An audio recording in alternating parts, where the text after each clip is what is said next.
রাস্তায় যখন পাড়ার কাকিমার সঙ্গে দেখা হয়ে যায়। এই মেয়ে শোন। হ্যাঁ কাকিমা বলো। তুই পলাশের মেয়ে না? হ্যাঁ কাকিমা কেন? বাবা তুই কত বড় হয়ে গেছিস, সেই ছোট্টবেলায় তোকে দেখেছিলাম। তোকে তো চেনাই যাচ্ছে না। ভারী সুন্দর হয়েছে মুখখানা, পুরো বাবার মতন মুখখানা হয়েছে। তোর বাবা মা কেমন আছে? ভালো কাকিমা, আমি যাই, আমার টিউশনে লেট হয়ে যাচ্ছে। তুই যাবি কি করছিস রে? দাঁড়া, আমার সঙ্গে একটু গল্প কর।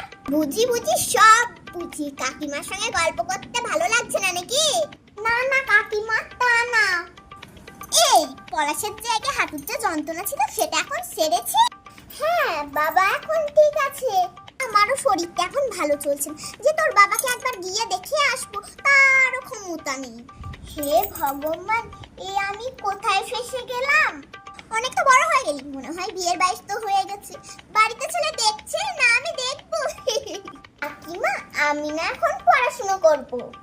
ধুর, রাখ তো তোর এই পড়াশোনা। শোন, আমার মামাতো ভাইয়ের একটা ছেলে আছে, সরকারি চাকরি করে।